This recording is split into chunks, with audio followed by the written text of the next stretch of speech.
Now, there are a lot of good brokers in this business. There are a lot of brokers. You may find a broker who has a mobile home park for sale who's never done a mobile home park before. Maybe he sells houses for a living, and one of his clients happened to own the park and wanted to sell it, and he got the listing, and it's like the listing of his life. You know, this might be the biggest transaction he's ever had, but he doesn't know anything about parks. Some of these guys won't even know enough to know where to advertise it. But there are a lot of good brokers out there who are dedicated to either commercial in general, including mobile home parks, or mobile home parks more or less exclusively. And most of them are good people who are professional and honest and know enough about parks to get them by. The big distinction between a realtor who sells parks and what we do as consultants is most realtors, when they close the escrow, they sell you a park, they get you through the escrow, and at close of escrow, they get paid their nice big commission check, and then they're done. They walk away. They're not going to stay around and hire a manager for you or help you find used mobile homes, fill up empty spaces, or fix units to get them rented, or whatever. They don't do that. So as consultants, we do. We're involved in the operations. We oversee the operations. We design operational systems and turnaround plans for mobile home parks. So we understand this stuff intimately. And this helps us to analyze or evaluate parks better. Now, mobile home parks are unique in the real estate industry. Most types of real estate have a hard asset value. Think of a house, right? A house is a hard asset, or an apartment building. Let's say you're sitting in front of $1 million apartment building in your car, and you're looking at the apartment and you say, well, it's easy to see where the value is. Big building, expensive piece of land in town, right down the street from these other apartments that are about the same that sold for $1 million, there's the value. Now you drive to the edge of town, maybe a little out of town, to go look at $1 million mobile home park. And you're sitting there and saying, you know, if we scratched those mobile homes off of that, it'd be nothing but cheap land on the edge of town and some underground utilities. There's not $1 million worth of stuff here. Where's the $1 million? What gives it its value? Well, in the case of mobile home parks, it's not hard assets like a house or a building. It's the income, or rather the net operating income that they generate. Now that's good and bad news. The good news is it's a lot easier to change the net operating income than it is to change an apartment building. So if you wanted to double the value of your mobile home park, if you could find a way to double the NOI, probably double the value. And that's very doable with some mobile home parks. They're upside machines. On apartments, probably not so much. It'd be really hard to find a way to double the NOI on most apartment buildings.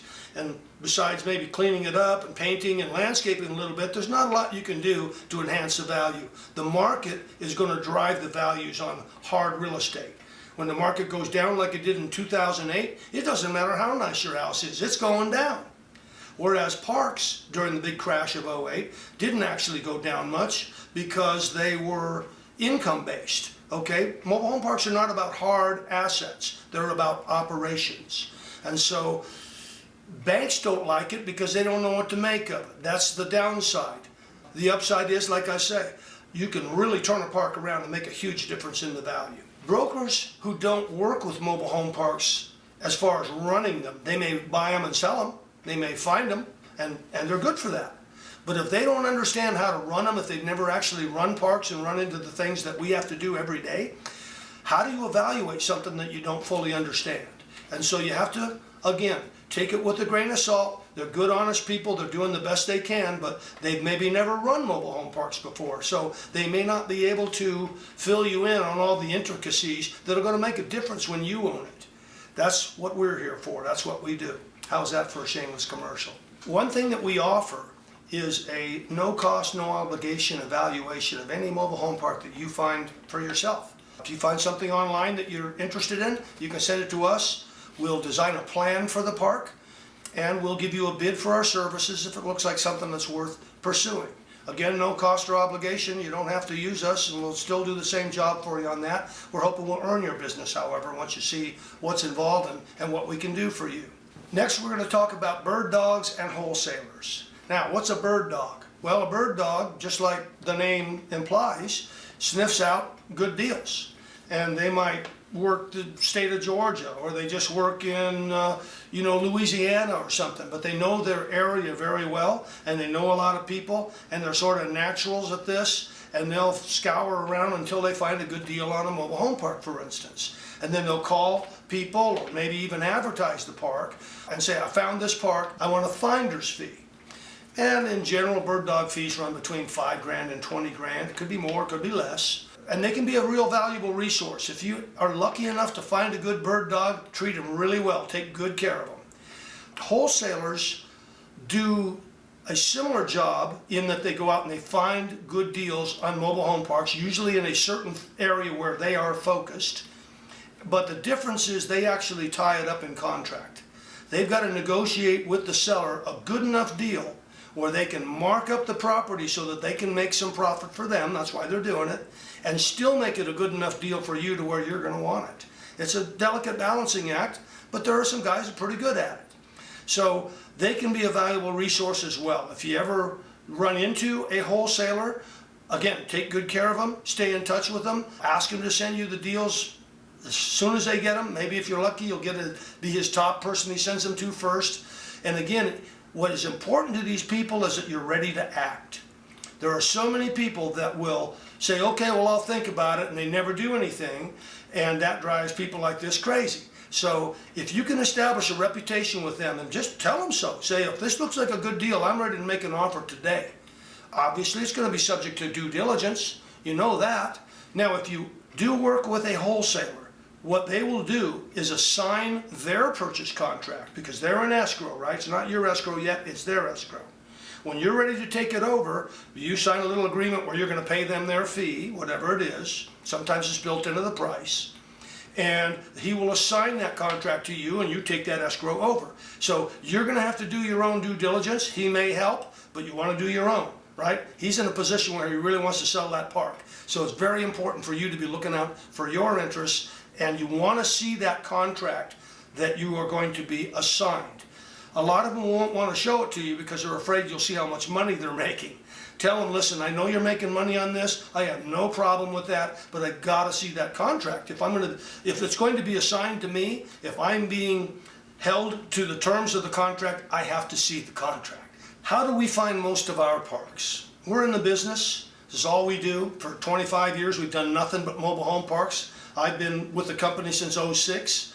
When you're in the business, you're running dozens of parks all over the country. You know people, you meet people. We have managers, tenants, people at the city, the county, mobile home movers that know that we're in the business, and we do a lot of business. So people call us because they know about what we do and our reputation. That's probably not going to happen with you, at least not at first. But that's how some of the best deals go down. They're kind of insider type of deals, nothing dishonest or nefarious there. It's just when you know people, when you're in circulation, good things happen. Now, the hard way. If I could give you the best advice I can on how to find a good mobile home park, again, it comes down to doing what other people aren't willing to do. Just like I told you, you get that mailing list, and instead of mailing those people a letter, you get in your car and you drive to their house or their office and you knock on the door and introduce yourself. That's something most people won't do, but it could work. So the same thing is true with the mobile home park itself. So you get a list of the mobile home parks in a given area where you want to focus your attention. You don't mail them a letter or try and call them on the phone. You get in your car and you drive over there and you get out of your car and you walk that park. And if you're lucky, the manager will walk up to you and ask you what you're doing there.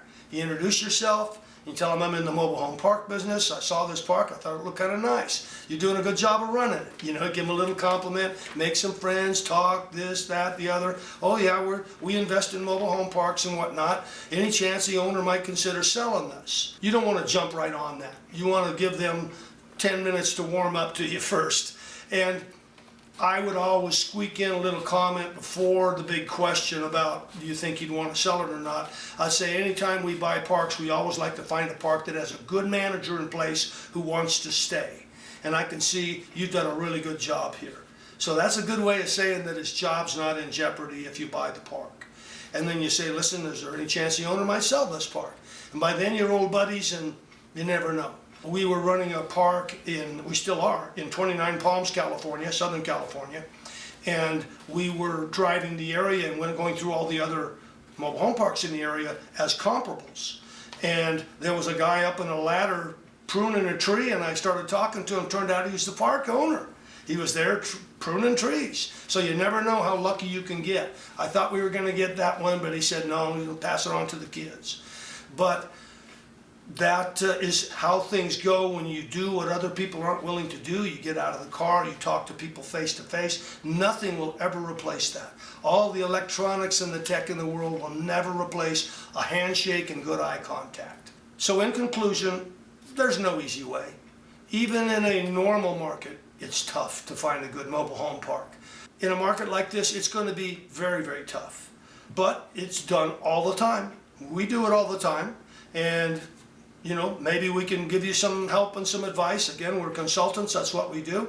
If you have any questions about this material or how better to find a mobile home park, or if you think you found one and you'd like some help evaluating that, then by all means call us at the phone number below. We'd love to talk to you about mobile home parks. So for now, this is Andy Talone signing off for the Mobile Home Park Investor Network. Thanks very much, and we'll see you at the next episode.